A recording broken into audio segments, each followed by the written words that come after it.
how do you guys kind of manage like the pressures from the fans and the outside world? Because, you know, people love you guys.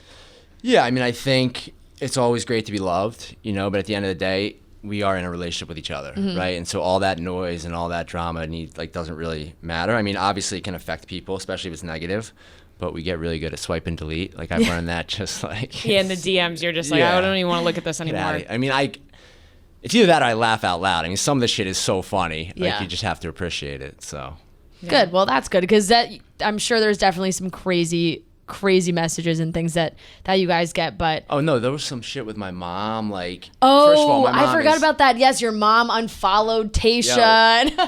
My mom, everybody freaked out. Like 70 years old. Yeah, loves a glass of Chardonnay. Like probably like at home, like doing this whole thing. Yeah. And I call her, I'm like, Mom, what's going on? Like, why did you unfollow Tayshia? Internet what happened? ablaze. She's like, I didn't unfollow her. And Tayshia has this podcast. She's like, I just kept getting all these things for clickbait, and like I didn't know what to do, and I started just clicking things. So like, she probably but you know, these people are out there like sourcing this shit all day long. So they know who is following who, they know who's not following who, they know the second you unfollow somebody.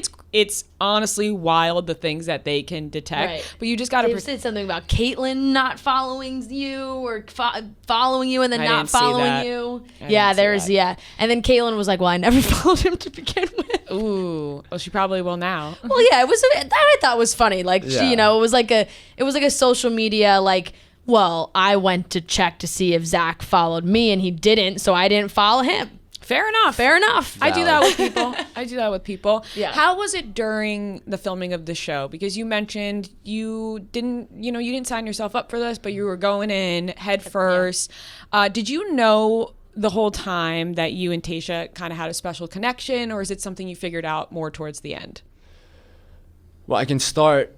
I think in order to answer that question, I got to talk about the Claire piece a bit. Mm-hmm. Like, for a lot of reasons, I'm grateful that it happened the way it did. One of which, like, I showed up there and my head was rotating. Like, I was like, what is going on? Like, I remember sitting at that first rose ceremony. I'm like, just send me home. Just send me home. Just send me home. Like, I just was like so uncomfortable at first. But I feel like I almost got a dry run, right? Like, I feel like I almost got this dry run. And then the drama happens. Dale and Claire ride off into the sunset. Good for that, or sunset. Good for them.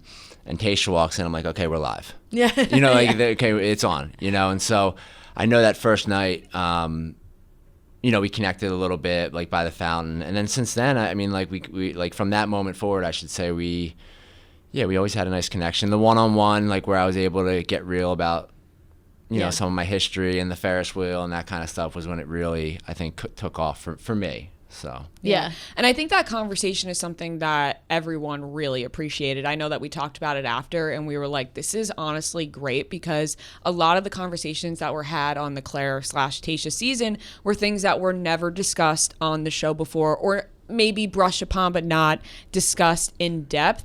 And so we really admire that you were so open on such a big platform about something like that. It was really, I think, big of you to open up like that, because, you know, you don't have to air all that out, but what you talked about can definitely help a lot of people. I'm sure it did. And just hearing about how open and honest you were was really awesome for the viewers. Something the show's never really done before. Yeah.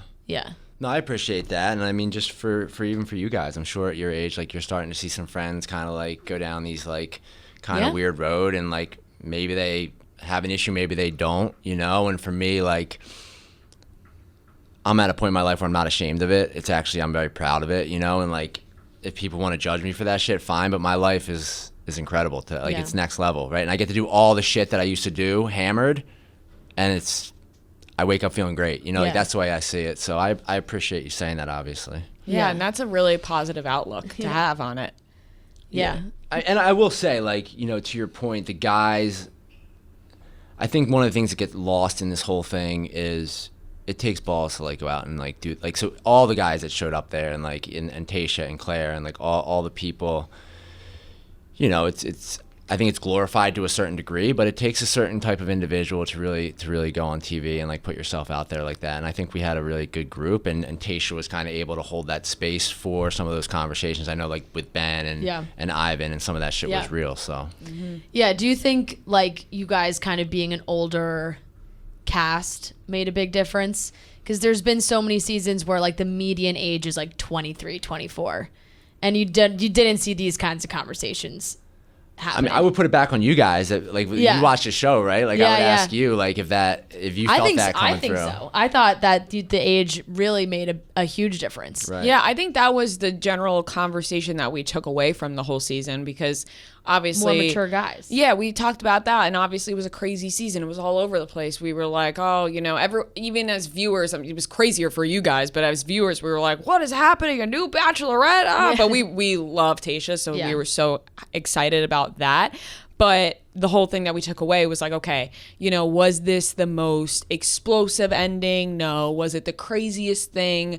Maybe not, but I think that this season had something that it never had, and it was because everyone seemed very mature. Yeah, there was like actual substance to the show. What happened? Because it's hard, because you don't like really know, I feel like, with like the Peter and Hannah and like all the shit that went down. It was do you not even know about any of that? So dramatic.